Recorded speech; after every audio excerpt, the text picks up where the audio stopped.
Comedian Jason Manford is going to be here to tell us about the BBC's festive biggest night of musicals. Jason Manford's here. You want to sign him up for one of your shows? He was great, wasn't he? Smashed Musicals on ice, maybe? Maybe, yeah. I'm definitely not an ice skater. No, way. me neither. Can't Factor is singing. Jason is here because we're talking comedy, of course. Yeah. We're talking stage. Morning. We're also talking musicals. Musical, Morning. Christmas, whatever it is. We're just here for a chat. You're really busy, aren't you? You're now hosting BBC's biggest night of musicals, Yes. which is like all the best bits of musicals that you might recognise. So Billy Elliot, Hamilton. We're going to show everybody a little taster of what they might be able to expect. Here it is. Ladies and gents, this is the moment you've waited for. Searching in the dark, your sweat soaking through the floor. This is my quest to follow that star. No matter how hopeless, no matter how far. Bring him home. Bring him home. Bring him home. Defying gravity, kiss me goodbye. I'm defying gravity, and you can't pull me down. Jason is here with us now. Every single one of those Everyone's is a banger. Total. Yeah, it's great. Well, what's supposed to be nice about it is that we've been running this show for 4 years, Big Night of Musicals, and this is a compilation of the best of. And it's just a perfect sort of Christmas show. You know, we go out on the 27th, 6:45, you just finish your dinner.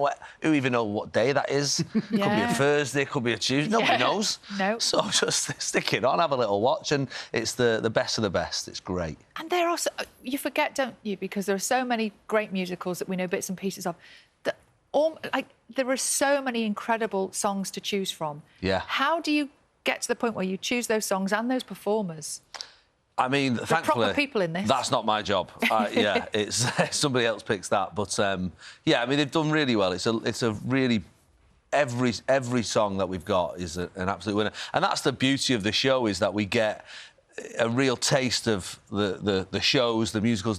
We get set, we get costume, we get ensemble. We're in full orchestra. 12,000 people at the AO Arena in Manchester, and it's just. Oh, it's a glorious show, yeah. I had to put that on. I had to do a quick change. They let me do a number, thankfully. What's your favourite musical? I think it's hard to see past Les Mis. I mean, it's such an epic musical. But I like the comedy ones as well, The Producers and Book of Mormon and Something Rotten, which I'm in this next summer. Just give that a little plug as well. Go and have a watch of that, yeah. So I like a comedy musical as well. But yeah, Les Mis is tough to look past. I mean, if you caught the Raw Variety last night, they did an epic finale last night. It was wonderful. So I think that's a lot of people's heart. Even when Bring Him Home came on there, you were all tears in your eyes, weren't you? Gorgeous. It's absolutely gorgeous. But this was quite a night for you. Amazing. Yeah, this is like Wembley Cup final for comedians. Isn't it? Yeah, it's big. So what's big that job. like? Nerve-wracking. Yeah, really nerve-wracking. But it's like with a lot of these jobs, you just got to put the work in, and I loved it. It was such a privilege to be part of. Great charity. It is nerve-wracking because so many people are watching it, so many different people are watching it. When you're on tour, you're so used to just talking to people who already like you. So, this is a show where you really just get on, introduce the act, get off. It's not about you. That's the trick. And you've got the Prince and Princess of Wales there. Yeah. What sort of extra... I mean, obviously, it's the royal variety show. Yeah, yeah. They are watching... I mean, are you constantly one eye on the royal box trying... I mean, it's not like it was, you know what I mean? It's not like off with his head, you know what I mean? It's not, not like a jester, you know what I mean? So, but that's where it's from, if you think about it, performing for the king, the future king. He sends you to the tower if you joke. Yeah, exactly, yeah. So, no, they're absolutely delightful. And I think out of, all the royals, those two are probably the most closest to sort of regular folk, and they regular folk, you know what I mean? And they were so charming and lovely, and they were really complimentary about the show. So yeah. You are so busy at the moment, aren't you? Yeah. Do you kind of look back on the last 12 months and think there's been so much... 12 months, 25 years. I feel okay, like I'm all not right. on holiday. No, do you know what, though? I think it's that classic thing that my nana used to say, you know, you find a job you love and then you never work a day in your life. And so I feel very privileged to do this job and I'm just having a laugh, you know. And even when I'm going through tough times, there's something about the job that, you know, you can compartmentalise whatever you've got to get on stage. And, you know, I'm in Panto in Manchester at the moment and, you know, Christmas is stressful. I've got teenagers. I've got a lot going on. But for 2 hours, I've just got to put it away and bring everybody else's Christmas, you know. So that's the beauty of it, really. Do you get time off for Christmas if you do? Just Christmas Day and Boxing Day. I mean, I will be taking some time on the 27th at 6:45 on BBC One. Funny that. To watch Biggest Night of Musicals, obviously. But no, I do take a little bit of time, yeah. There's a bit of a Christmas theme around you at the moment, isn't there? Because I have recently watched your Christmas movie, which is on TV at the moment. I'm obsessed with Christmas films. John is not... How many have you watched? Probably not that many, but I do like a good Christmas film. Yeah, ours is a lot of fun. It's, you know, Kiefer Sutherland playing a Hollywood star who ends up doing Panto in Wakefield, essentially, and as Buttons. I think he was surprised more than anyone, to be honest. Yeah, because it was a bit meta, I think. I think there was a moment where he was thinking, hang on, I am a Hollywood star, like, who's playing Buttons in Wakefield. So, yeah, there was a few moments like that. But it is a real industry now, isn't it, the Christmas film? Yeah, I mean, it was an absolute juggernaut that we were on. It was fantastic. I mean, I've only got a little part playing one of the Ugly Sisters, but you know, I had Danny Dyer and Mira Sayal and Catherine Ryan, and it was a Rebel Wilson. You know, it was great. Yeah. And when did you film it? Like months ago? No, it was February. Actually. So I just finished actual Panto, and then I went straight into that pretty much. So it was actually all right. Yeah, it was great. What I love about it is there's an element of having to explain what Panto is to people who might not know, to an international audience. Well, yeah, outside of the UK, the Panto's not a thing, you know. So Ireland has it, we have it, and there's pockets if there's British people in Cape Town or Perth and places like that. But generally, yeah, it's not a thing. So and it is weird to explain it to anybody else. But it's incredible how popular it is. I mean, it's one of the. I guess it's evolved over time, but it's kept the essential ingredients. Yeah, totally. Because it's rare that you can actually go out and share something. And you know, at the Opera House, we have 4 generations of the same family. Sometimes, you know, grandparents right through to little ones, and it's just a joy, you know. And again, just you know, just what a privilege to be part of people's Christmas tradition, you know. And an introduction to the theatre for children. Again, you know, the Royal Variety last night, a friend of mine, Joe Stilgo, wrote a song which was a celebration of Panto.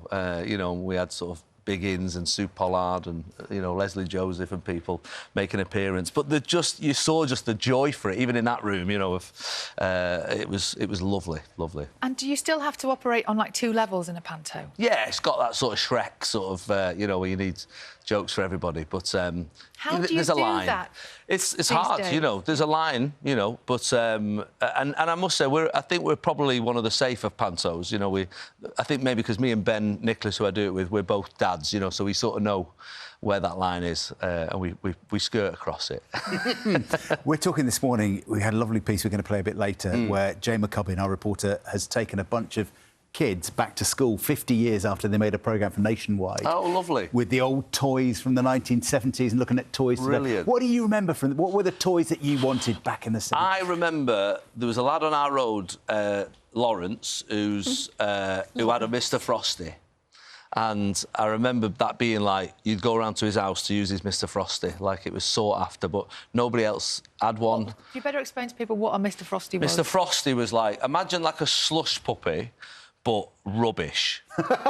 It's like a British... Yeah, like a British slush puppy. It was absolute bobbins. It had little things. It was snow. I remember. I always wanted one of those. Did you not have one? I didn't have one. Did you get one in it? To be honest, I always thought they were mythical. I thought sort of seen the advert, but I never seen one in real life till Lawrence got one Christmas. They were always advertising it on the telly. Yeah, didn't you squeeze the kind of cordial stuff on top of the ice? Yeah, it was terrible. The E numbers in it. I mean, it was awful for children. Where's Lawrence now? Exactly. Who knows? Yeah.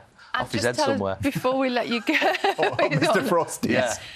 What's Christmas like in your house? Christmas is chaos, but a lot of fun. I mean, I've got 6 kids, haven't I? So, but no, it's lovely, and like I said, hopefully at some point at 6:45 on Saturday, Oh, we'll be watching Biggest Night of I think Musicals. that's your third mention. I've got to keep mentioning it. I have, We were yeah. about to mention it, but Well, I you think can you've mention done it as well, No. but no, I must mention it because it is genuinely, and that is what I've come on for. It is a lovely show, and also it's one of those shows that wouldn't be possible without the National Lottery and people playing it. And it's what I really love is the fact that you buy a ticket and, like, sort of inadvertently, you've funded all these amazing projects around the country. So it's not that anyone's buying the lottery for that reason, but by accident, you've also supported the theatre across the country, and especially at a time where it's been needed. So thank you for doing that. And the show's that. And then, of course, in January, we've got the episode 5, I suppose you'd call it, season 5 of the